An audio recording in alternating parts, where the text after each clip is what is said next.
We're in the NCAA postgame press conference with Mount St. Joseph head coach Tyler Hopperton and his student athletes Nate Owens and Joey Newton after the first round tournament game. Alma win 41-21. Coach, could you give an opening statement about this afternoon's game? Sure. Obviously disappointed in a loss. Got away from us. At the end of the football game, a lot of highs and lows in the game. So definitely proud of the guys that we got, behind and were able to come back and, fought through a lot of things. A lot of calls and big plays. But ultimately proud of our guys from the season and the way they fought today. Although we're disappointed in the outcome.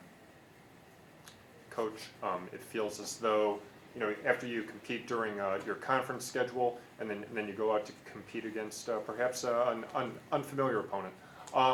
Can you talk about how that might have been different from what you're used to seeing through the regular season today? Yeah, for sure. Especially in our conference, and I've been in our conference as a player coach for 15 years, so you have 15 years of experience against teams. So even if we've seen Alma on film and that sort of thing, it's different, especially coming on the road and that sort of thing, and being there. So the environment's different, the tempo's different, the that sort of thing, the pace of the game.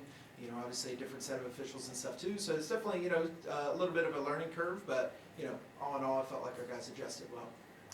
Nate, obviously a big difference between the first and the second half for both sides. Can you talk about anything that changed from the defensive side from the first to the second?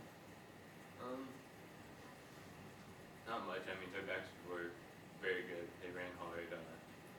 We definitely could have tackled a whole lot better, I feel. But they had a good game plan and they had really good running backs. Same question to you, Coach? Yeah, I feel feel like we made adjustments, and I thought Alma did a really good job of making adjustments. And like he said, I mean, it's kind of hard because we felt like a lot of their kind of drive-changing plays and their first down, their conversion plays were all missed tackles and that sort of thing that leaked the tight end out and stuff a couple times, and some chunk plays. But even in those, we had guys covering them. Play or two there, kind of towards the end, we kind of let some guys loose and stuff, but guys start to kind of let things pile up and get frustrated and that sort of thing. But I felt like play call wise and that sort of thing that we were still pretty in tune. Joey, it seemed as though the weather kind of a big talking point throughout the game. Can you talk about how that affects you as a wideout? Well, as a wideout, you're really not supposed to let the weather affect you. Of course. I mean, mentally, it's going to affect you at some point. But I like playing in the snow. It's fun. Running in that snow. The other team's got to run in the snow too, so it's both like a balance thing. So I enjoy it. And in the line, it's football. You got to make a play no matter what the weather is. So. Can you talk about either of those two scoring plays that you were involved in the first half? What you saw out there and how you responded? Yeah, there's the first one. I got jammed off the line. The number 17, he did a great job of pushing me off my route, and then I just looked back and there was really nobody near.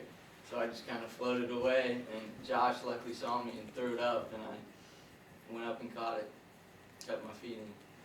Your coach was talking about second half adjustments and the things that the defensive side of the ball saw. Can you talk about anything that you saw that was different in the second half from the Alma defense? I really didn't see too much different. I think they were keen our more guys that got the ball more. And yeah, I mean they just played well. Yeah, along those lines, Cornell kind of had his way in the first half. Well, what did you think the big change was in the second half? I know there was a little ding there. You think that was part of it, or was it them schematically changing what they were doing? Yeah, I mean, to me, they were being super aggressive with with us kind of struggling hitting some guys, especially early in the second half. Passing wise, they were getting some pressure and that sort of thing. And we've seen on film that usually they'll decide to try to shut something down. So at halftime, they decide they're going to shut the run game down. Number 4 safety rolling down hard. He made a lot of those run plays, so somebody you're not even accounting for. in a run play, so it's a heavier box than we were, anticipating. And then, okay, they're doing that. We tried to go to the passing game, and, it just really wasn't happening. Coach, remarkable season up to this point. Can you summarize your season and what this meant for you in review? Yeah, so ultimately it was our first playoff berth and outright conference championship since 2009. First undefeated season, really in our conference since 2004, which is when Mount St. Joe did it last as well.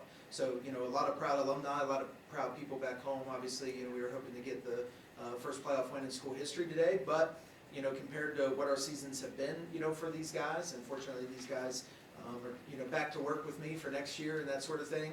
And it's hard to talk about that now, especially it's, moments from, you'd hope that be you and that, but that's, that's life. You win some, you lose some, and you adjust and learn and move on. And these guys have a lot to be proud of, and, a nice long off season to be proud of the work that they did. Good. Thank you all. Appreciate it. Thanks.